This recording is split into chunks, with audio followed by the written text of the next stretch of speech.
Hello friends, welcome to SSC coaching centre. दोस्तों, आज का जो वीडियो है वो लुप्त पदों को भरने से है। मतलब जो रीजनिंग का इंपॉर्टेंट चैप्टर है लुप्त पदों को भरना, उसी से प्रश्न लिए गए हैं। और यहां पर स्क्रीन पर जो प्रश्न है आपके सामने, इसको आप एक बार खुद से करके देख लीजिए।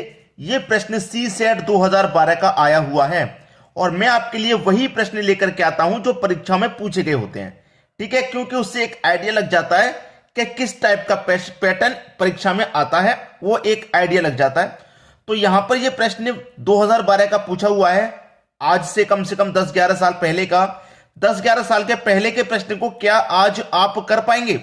इस प्रश्न को आप खुद से करके देखिए। एक बार वीडियो को यहीं पर रोक दें और खुद से जरूर करें, जिससे कि आपका जो पैटर्न है करने का वो सुधर जाएगा और आपको मालूम हो जाएगा कि हमें ये प्रश्न करना आते हैं या नहीं आते। अब देखिए, इस प्रश्न की बात करूं, इसका जो लॉजिक है कितना डेंजर, कितना खतरनाक लॉजिक है। देखिए, हर बच्चे की समझ में नहीं आएगा। ये रहा मेरा क्वेश्चन मार्क, ठीक है, ये रहा मेरा क्वेश्चन मार्क। अब यहां पर क्वेश्चन मार्क मेरा बीच में है, तो मैं क्या करूंगा भाई इस क्वेश्चन मार्क को बीच में? क्या बीच वाली संख्या को फाइंड करूंगा, क्या फिर नीचे वाली संख्या को फाइंड करूंगा? करना क्या है, देखिए मैं आपको बता दूं इस प्रश्न में हो क्या रहा है। इन दोनों का अंतर कीजिए, ठीक है। मैं 11 और 5 का अंतर करूंगा तो 11 में से 5 घटेगा, सीधा सीधा 11 में से 5 घटेगा, कितना बचेगा? 6 बचेगा, ठीक है, 6 बचा ना। इस 6 में मैं वापस इस 11 को ही जोड़ दूं तो कितना आ जाएगा मेरा? 17 आ जाएगा। नीचे 17 दिया गया है, समझ में आया? फिर मैं क्या करूं, इन दोनों का अंतर करूं तो 29 में से सीधा सीधा माइनस हो जाएगा 23, कितना बचेगा? यहां पर भी 6 बचेगा। अब मैंने क्या किया था, जो यहां पे 6 बचा था बीच वाली संख्या को जोड़ा, तो यहां पर 6 बचा, यहां पर बीच वाली संख्या को जोड़ूंगा मैं। भाई कितने को जोड़ूंगा? 29 को जोड़ूंगा। अब 6 में 29 जोड़ूंगा, कितना हो जाएगा? 35। और यहां पर आपका 35 दिया गया है, बिल्कुल सही है। अब मैं क्या करूं, इन दोनों का अंतर करूं, ठीक है। तो क्वेश्चन मार्क और 41 का क्या करूंगा? अंतर करूंगा, ठीक है, दोनों का अंतर करूंगा। देखिए, अंतर करने के बाद यहां पे 6 आया, अंतर करने के बाद यहां पे 6 आया, तो अंतर करने के बाद यहां पे भी 6 आएगा। ये इस बात को मैं मान सकता हूं, यहां पर भी 6 आएगा। 6 आने के बाद में हम क्या करेंगे, इस वाली संख्या को जोड़ेंगे तो कितना आना चाहिए भाई? 53 आना चाहिए। यही तो क्वेश्चन है, 53 आना चाहिए। तो मैं क्या जोड़ूंगा भाई? मैं 6 में क्या जोड़ूंगा कि मेरा 53 आ जाए? भाई 6 में मैं जोड़ूंगा 47 को, तभी तो 53 आएगा मेरा। 47 को तो जोड़ूंगा। अब हम यहां पर देखिए बीच वाली संख्या को जोड़े थे, यहां पर 11 है, 11 जोड़े थे बीच वाली संख्या। यहां 29 है, 29 जोड़े थे बीच वाली संख्या। तो यहां पे बीच वाली संख्या में जोड़ूंगा 47, तो मेरा यहां पे कौन सी संख्या आ जाएगी? 47 आ जाएगी। ये 47 ही तो आपका सही जवाब है। 47 आपके प्रश्न का सही जवाब हो गया, ठीक है, 47। देखिए, अगर कोई प्रश्न को करने में समय अधिक लग जाता है तो आप ये मत सोचिए कि सर ज्यादा टाइम ले रहे हैं बताने में। कोई प्रश्न ऐसा होता है जिसमें टाइम लगता ही है समझाने में, जब आपकी समझ में आ गया तो फिर कोई टाइम नहीं, है। क्योंकि पैटर्न को देखिए आप, किस तरीके का पैटर्न परीक्षा में आ रहा है, ठीक है, उस हिसाब से समझाना होगा। और एक बार पैटर्न क्लियर हो गया, फिर कोई प्रश्न बड़ा या छोटा नहीं होता, सबको आप कर देंगे बहुत कम समय में, अगर तरीका मालूम हो गया तो। अब देखेंगे अगला प्रश्न। अगला प्रश्न है, यह प्रश्न भी दोस्तों एसएससी सीपीओ 2016 का पूछा गया है। प्रश्न स्क्रीन पर आपके सामने है। अब ऐसे प्रश्न में बच्चा घूम गया, भाई पता नहीं यहां क्वेश्चन मार्क वाली जगह पे क्या आएगा। सबसे पहले बच्चे का दिमाग दौड़ता है कि भाई इन सबको जोड़ लो, इसको मैं सबको जोड़ूं, ठीक है, 5 और 6 11, 11 7 18 आ गया, ठीक है। इस खाने को भी जोड़ूं, 10 और 7 17, 17 4 21, इसका योग 18, इसका 21 अलग अलग आया। भाई कोई दूसरा लॉजिक होगा, ठीक है। अब देखिए इसमें लॉजिक क्या है, ध्यान से देखिएगा। ये 7 और 5 को मैं जोड़ूंगा, कितना हो गया? 12। और 12 को कर दूं मैं 2 से डिवाइड, कितना आएगा भाई? 6। ये वाला 6 मुझे मिल गया, कॉर्नर वाला, ये वाला 6, ठीक है। अब मैंने इन दोनों को जोड़ा था ना, अब मैं क्या करूं, बिल्कुल ऐसे ही इन दोनों को जोड़ूं तो 10 और 4 कितना हो जाएगा? 10 और 4 14 हो जाएगा। इसको भी मैं क्या करूं, 2 से डिवाइड करूं तो कितनी बार में जाएगा? 7 बार में जाएगा। मुझे ये 7 मिल गया, कॉर्नर वाला। वैसे ही मैं क्या करूं, इन दोनों को जोड़ूं तो 8 और 6 कितना हो जाएगा? ये भी 14 हो जाएगा। और इसको भी अगर मैं 2 से डिवाइड करूं तो कितना मिल जाएगा? 7 मिल जाएगा। तो इसका मतलब क्वेश्चन मार्क की जगह 7 आ जाएगा। कहां पर भी? ये 7 पहले ऑप्शन में। क्लियर सभी को? आसानी से समझ में आ गया? कोई परेशानी, कोई दिक्कत किसी को यहां बिल्कुल नहीं होनी चाहिए, ठीक है। अब देखेंगे अगला प्रश्न। अगला प्रश्न है, प्रश्न दिल्ली पुलिस में पूछा गया था 2012 में। आसान है, भाई दिल्ली पुलिस या यूपी पुलिस की मैं बात करूं तो इतना हार्ड प्रश्न नहीं आता है। अगर आप पुलिस की तैयारी कर रहे हैं तो आपको बस अच्छे से तैयारी कर लेनी है एक बार, इतना हार्ड पेपर नहीं आता। एसएससी का, सीजीएल का, अगर यूपीएससी की बात करूं ये टफ प्रश्न आते हैं, ठीक है। लेकिन दिल्ली पुलिस या यूपी पुलिस की बात करूं इतना कठिन प्रश्न नहीं आता। ऐसे प्रश्न को देखने से आपको मालूम पड़ जाएगा कितना कठिन है। बीच में 40, बीच में 45 और बीच में क्वेश्चन मार्क। बीच में क्वेश्चन मार्क तो इसका मतलब बीच वाली संख्या कैसे आ रही है। सबसे पहले हमारा हिंट यही मिलेगा, मुझे 40 बनाना है। 5, 2, 4 से 40 बनाना है। सबको जोड़ूं, 2 और 4 6, 6 और 5 11। 11 से 40 नहीं बनेगा, कोई बात नहीं, जोड़ने से नहीं बनेगा। सबका मैं गुना करके देख लेता हूं, दोनों का इनका गुना कर लूं, 2 चौके 8 हो जाएगा, ठीक है। इन दोनों का गुना कर लिया, इनका गुना 5 से करके देख लेता हूं, 8 पंजे 40, भाई 40 मुझे मिल गया। वही यहां पे करता हूं, इन दोनों का मैं गुना कर लेता हूं, 5 त्रिक का 15, इस 15 का क्या करूं, ऊपर वाली संख्या से गुना कर दूं, 15 त्रिक का 45, 45 ही मेरा दिया गया, बिल्कुल सही।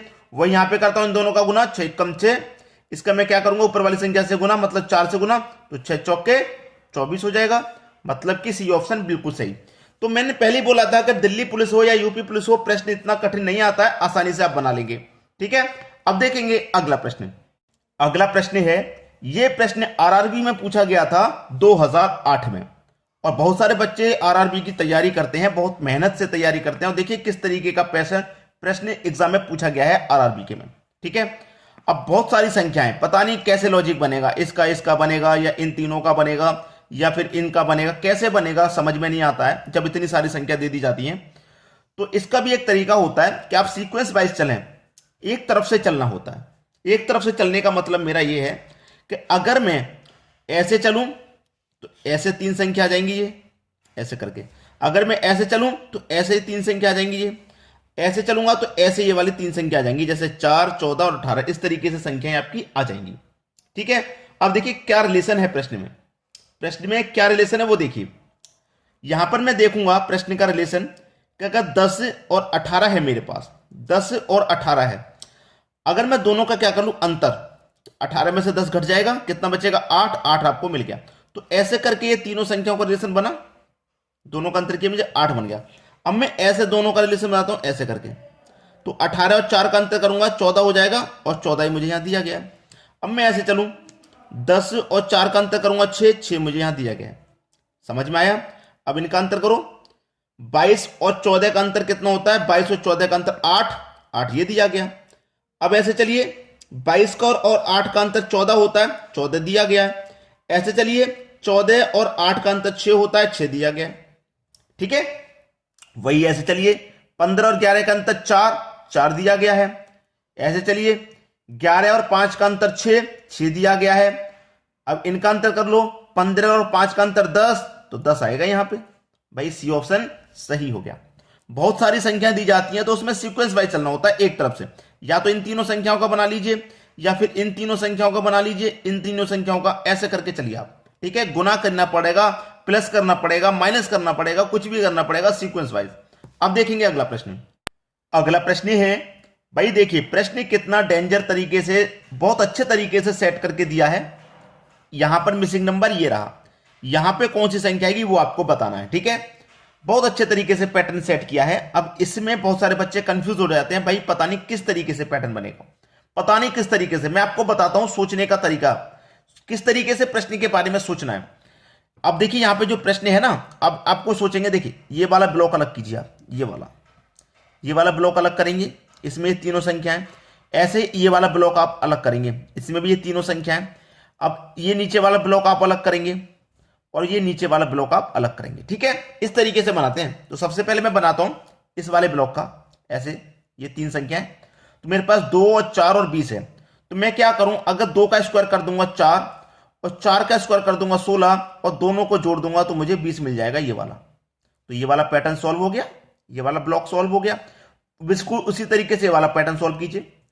5 का स्क्वायर कर दो 25, 2 का स्क्वायर कर दो 4, दोनों को जोड़ दो तो 29 मिल गया। वही लॉजिक यहां पर बनाइए, ये वाला ब्लॉक। 6 का स्क्वायर करो भैया 36, प्लस 3 का स्क्वायर करो 9 और 36 में 9 जोड़ो 45, 45 से तो दिया गया, बिल्कुल सही। अब इस वाले पैटर्न को सॉल्व करेंगे, इस वाले पैटर्न को, ठीक है। 7 का स्क्वायर करेंगे 49, ठीक है, 7 का स्क्वायर करेंगे 49। अब प्लस करेंगे, कौन सी संख्या का स्क्वायर में जोड़ूं कि 65 मिल जाए। अब मैं 49 में कितना जोड़ूंगा कि 65 मिल जाए। 49 में भैया हम 16 जोड़ेंगे तभी तो 65 मिलेगा, तभी हमारा 65 होगा। अब ये जो 16 मैंने स्क्वायर किया, किस संख्या का स्क्वायर होता है? ये 4 का। यहां कौन सी संख्या आएगी? 4 की। ठीक है, 7 का स्क्वायर 49, 4 का स्क्वायर 16, दोनों को जोड़ूंगा 65। तो यहां पे क्वेश्चन मार्क की जगह कौन सी संख्या आ जाएगी? 4 आ जाएगी, जो कि सी ऑप्शन में दिया गया। तो प्रश्न खत्म हो गया। तो इस तरीके का कभी भी प्रश्न दिया जाए तो ज्यादा संख्याओं को देख के परेशान नहीं होना, आप अपने अपने अलग अलग ब्लॉक बना लीजिए। ठीक है, इस तरीके से मैंने बना लिया। और भी बड़ा प्रश्न आएगा तब भी उसमें इसी तरीके से बना के सॉल्व करना है। क्लियर सभी को? सभी का हमने स्क्वायर किया यहां पे। अब देखेंगे अगला प्रश्न। अगला प्रश्न है, यहां पर भी देखिए प्रश्न को कितने अच्छे से सेट करके दिया गया है। कितनी सारी संख्या दे दी, एक त्रिभुज, फिर उसके अंदर एक और त्रिभुज। ठीक है भाई, त्रिभुज के अंदर त्रिभुज और छोटे छोटे ब्लॉक बना के कितनी अधिक संख्याएं बढ़ा दी उसने। कोई बात नहीं, ये रहा मेरा क्वेश्चन मार्क। ठीक है, अब देखिए प्रश्न की तरफ किस तरीके से बढ़ेंगे हम, कैसे सॉल्व करना है। मैंने आपको तरीका बताया कि पहले आप इस ब्लॉक को अलग कर लीजिए, ये वाला। ठीक है, ये वाला अलग कर लीजिए, उसी तरीके से ये वाला अलग, नीचे वाला सॉल्व, और ये साइड वाला फिर अलग होगा। ऐसे बनाते हैं। तो सबसे पहले मैं इसको सॉल्व करके देख लेता हूं। 3 4 2 से 20 बनाता हूं। अगर मैं 3 को और 2 को जोड़ूं तो 3 और 2 5, कितना हो गया? 5। और इसका गुना कर दो 20 वाली संख्या से 4 से, तो कितना हो जाएगा भैया? 20 हो जाएगा। ये 20 दिया गया है। पहली और लास्ट की जोड़ी संख्या को जोड़ के बीच वाली से गुना कर दो, ये वाली अंदर वाली संख्या मिलेगी। वही यहां पे कीजिए, 6 और 1 7, गुना कर दो बीच वाली से मतलब 5 से, तो कितना हो जाएगा? 35, मतलब 35 से अंदर वाली संख्या मिलेगी। और वही यहां पे करना है भाई, पहली और लास्ट वाली का गुना जोड़िए, 8 और 2 10, बीच वाली से गुना कर दो 6 से, तो कितना हो जाएगा भैया? 60 हो जाएगा। तो क्वेश्चन मार्क की जगह पर क्या आ जाएगा? 60 आ जाएगा। और 60 कहां पर दिया गया? सी ऑप्शन में। तो आज का वीडियो कैसा लगा कमेंट करके जरूर बताइएगा। इसी तरीके के और भी वीडियो अगर आपको चाहिए तो कमेंट करके जरूर बताना। ठीक है, और ये नहीं तो कोई दूसरी वीडियो चाहिए, उसके लिए भी आप हमें कमेंट करके बता सकते हैं। ठीक है दोस्तों, वीडियो देखने के लिए आपका बहुत बहुत धन्यवाद।